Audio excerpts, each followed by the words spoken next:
Far more important to understanding why people act the way they do is to understand why they think the way they think, and that's where my neurotyping chart comes in. Not unlike MBTI, I've broken down human neurotypes into 16 categories. Just think about the way you think and find your place along these two axes: linearity and lexicality. Linearity refers to how linear the thoughts in your head are. An extremely linear thinker only has a single train of thought at a given time, and communicates in very straightforward ways, while a non-linear or lateral thinker will have multiple trains of thought at any given time and tend to communicate in more jumbled or indirect ways.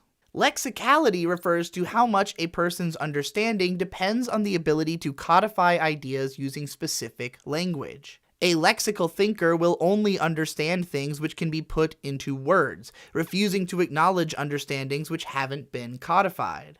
Non-lexical or impressionistic thinkers, on the other hand, might understand things but struggle to put them into words, and find other methods of communication preferable. Category 1. Middle managers. Very linear, very lexical. Very linear, very lexical thinkers are the classic idea of the type A anal retentive personality. These people have little patience for nonsense because they need their time just to process the rules which are already in place, and they are obsessed with rules, whether those be the laws of the land or their own conception of the rules of nature. To one of these people, a word which doesn't fit its definition to the letter is an inappropriate word, and anyone using or spelling words wrongly comes off as dumb. Thanks to their very strict view of what is correct and incorrect, these characters tend to find themselves in arguments with less precise communicators often.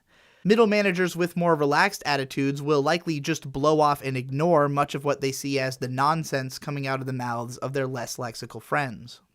Lexical thinkers have a tendency to assume positions of authority because of their ability to identify and enforce the rules of a system to the letter. However, being on the far end of the lexical spectrum, these people have difficulty understanding and communicating with more impressionistic people, which can make it difficult for them to take up leadership positions that require them to communicate with those people. The spirit of the law is often difficult to capture in its letters, after all, which is why a lot of legal language is written to be deliberately and intricately vague. This is why linear thinking, hyperlexical thinkers tend to be better at enforcing rules than they are at making or understanding rules, hence my titling them as middle managers. For one of these people, the biggest threats to their happiness are getting trapped in a system that takes advantage of them, and their difficulty in communicating with less lexical thinkers. Linear thinkers tend to have a powerful sense of self, since at any given time they define themselves in that moment by their singular ongoing chain of thought, whereas more lateral thinkers may struggle to place themselves within the current moment, instead viewing themselves in terms of behavioral trends or life arcs. But we'll talk more about lateral thinkers when we get to their sections.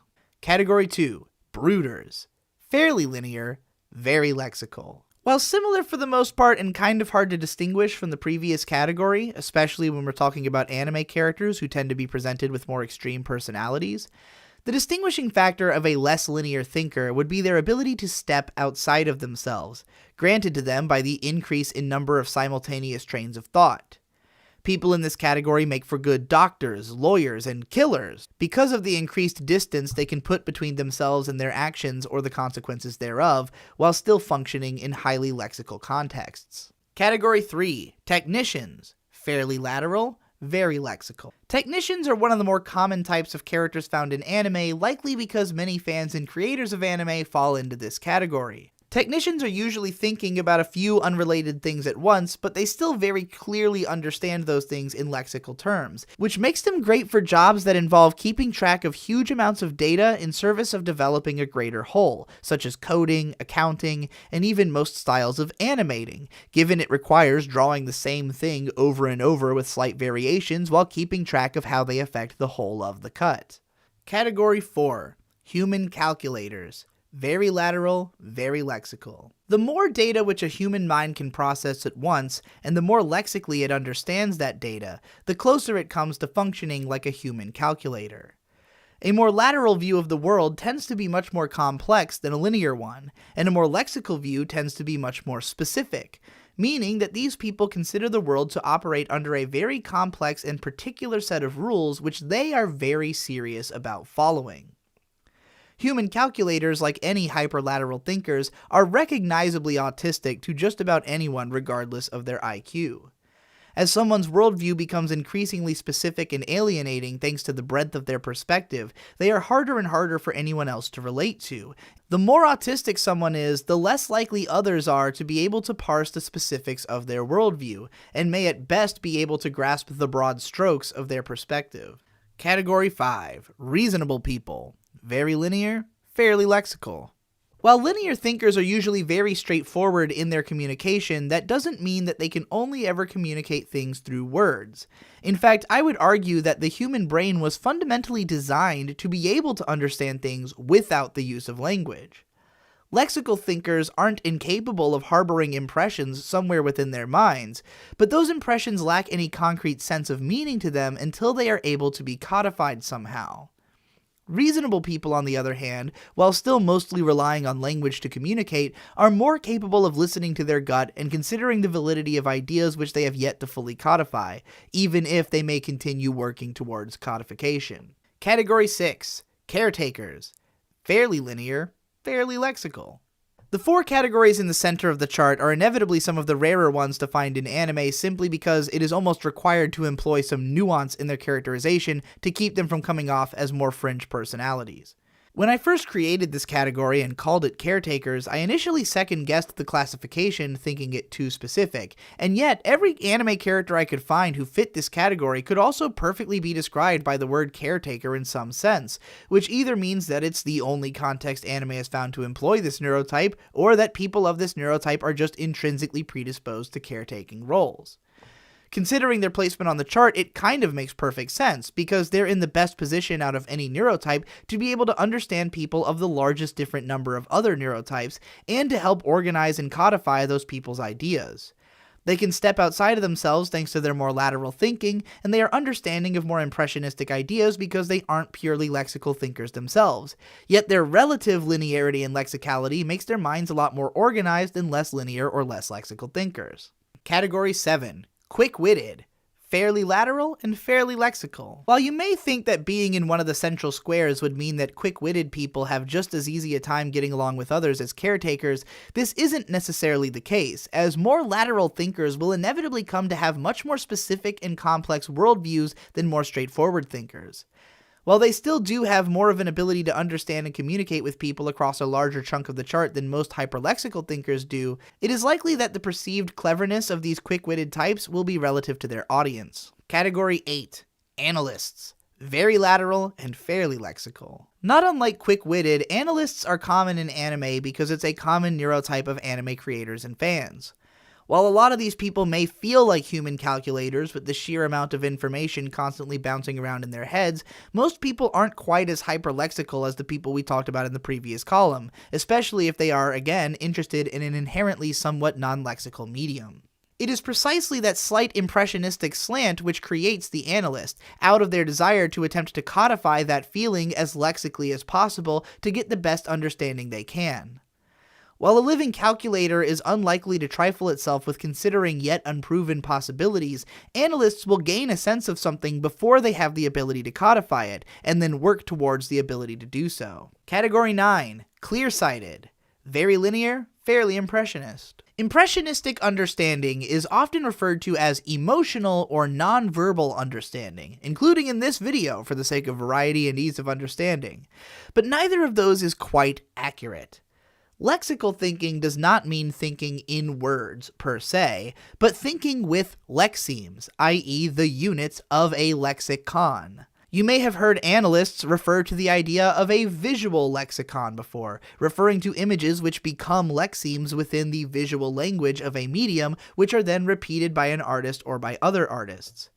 Even a computer could technically create an original image by calculating visual possibilities on the basis of analyzing images in terms of lexemes. However, a computer can never create a new lexeme from whole cloth. It can only identify those which have been analyzed. The human mind is often compared to a computer, and it's possible that impressionistic thought is technically created through esoteric arrangements of unidentified lexemes. But we have yet to find a way to program a computer to do do this automatically at a level which even approaches what the human mind is capable of impressionistically. Extending this computer metaphor, one could think of the laterality of thought as being similar to a computer's random access memory.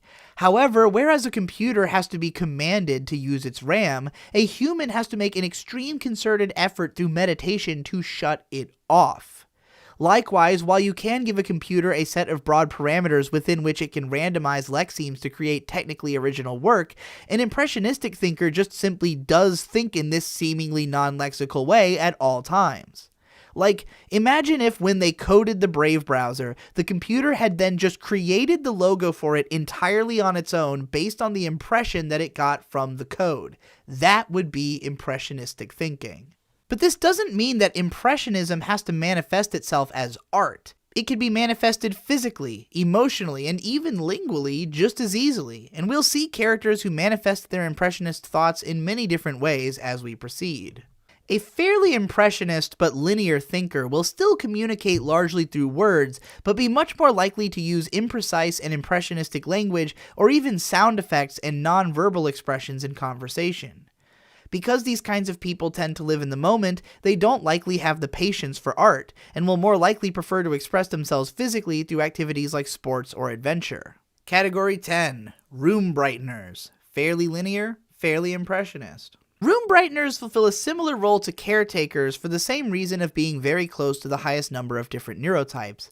But whereas caretakers tend to be focused on providing care for others in a more logistical sense, room brighteners, as the name implies, have a tendency to bring emotional nourishment to the people around them through their own self-expression. This isn't to say that all of these people will brighten everyone's day all of the time, but their presence tends to comfort people in all of the more linear and at-all impressionist categories by creating an atmosphere in which it is clear that you will not be judged for your ability to portray yourself lexically. Because these people have more than a singular train of thought, they are capable of developing front-facing personas that they don't have to intellectually embody in the same way that linear thinkers do, allowing them to craft those personas. And whereas lexical thinkers will craft these personas around systems of logic, impressionists will craft them around systems of aesthetic. Category 11. Shadow caretakers. Fairly lateral, fairly impressionist. In a similar way to how caretakers seem inclined to assist more lateral and more impressionistic thinkers to organize themselves, shadow caretakers seem driven to do something similar in reverse, offering emotional comfort to more lexical and linear thinkers, because they find themselves in the middle of all the extremes. However, while these people may be uniquely predisposed to understanding and knowing how to help others, they don't necessarily have the words to explain their complex impressionistic ideas. These people will most likely develop a powerful sense of defeat over the course of their life at how often they are misunderstood, and will either need to constantly refine their communication to reach people more clearly, or give up and simply choose to explain themselves as little as possible, except in contexts where they are made to feel comfortable speaking freely. This guardedness can keep them feeling distant to even the people that they care about the most, and keep them watching those people from the shadows more so than directly interacting. Category 12. Fascinators. Very lateral, fairly impressionist. If you thought being fairly impressionist and fairly lateral made it difficult to connect with and communicate with others, it only gets harder as understandings become more laterally complex and specific. The only thing keeping these characters from registering immediately as autistic is that whereas lexical autistic thinkers will attempt to explain themselves with an endless string of words, an impressionist is more likely to keep to themselves and let their actions do the talking. Because their logic is so opaque to outside observers, others tend to develop a certain fascination with characters of this type, for better or worse. Category 13. Pure instinct. Very linear, very impressionist. If you are always living in the moment, and your understanding of that moment is completely dyslexic, then there's little chance that you're often going to the trouble to stop and recount what's happened to put it into lexical terms for someone else, especially if you're smart enough that your seemingly impulsive decisions prove to be the right ones a lot of the time. Instinctually driven characters and people will always be the most popular, because they are capable of making the right choices in ways that are totally inexplicable to anyone else. They are the least pretentious and easiest characters to project yourselves onto because any lexical reasoning that you apply to their actions is more specific than what has been stated in the text. Attempting to understand one of these people is a participatory process in which others can't help but get involved, as evidenced by the most perfect real-world example, US President Donald Trump. Distinguishing high and low IQ is incredibly difficult with these characters because it's so hard to be sure why they made the decisions that they did. In the end, the safest bet is to look at their rate of success versus failure and how quickly they learn from their mistakes and change course. Category 14. Impressionists. Fairly linear, very impressionist. Not unlike room brighteners, impressionists tend to have some kind of specific crafted persona which they tend to embody, but these people are even less interested in or capable of explaining themselves, and as a result are a lot more easily misunderstood. Depending on how talkative they are, this might make them come off as mysterious or simply insane to others. Category 15. Aestheticians. Fairly lateral, very impressionist. Back when we talked about Shadow Guardians, we saw how a laterally constructed aesthetic identity is difficult to communicate to others, in spite of those people being capable of understanding other people in a lot of neighboring categories. Aestheticians, on the other hand, have an even more difficult time communicating with lexical thinkers, and are likely to encounter a lot of difficulty and frustration living in a society which is so driven by lexical codification, when their personal understanding of reality and its rules are not only much more laterally intricate, but more lexically unquantifiable. As a result, these characters tend to be incredibly frustrated with everyone around them, feeling like they are both trying to say the same thing and wondering why the other person is so hung up on word choice. Category 16. New types. Very lateral, very impressionist. What if you had nothing but just insanely complex, detailed, and robust ideas all the time and absolutely no idea how to express them in words without serious deliberation? From the perspective of pretty much anyone else, you would seem completely incomprehensible. And yet, depending on your intelligence, it might be that you actually understand what's going on in the world around you even more completely than a living computer is capable of. Remember, this is all a spectrum, so everyone will probably find themselves somewhere in between a couple of categories, but leaning more to one side.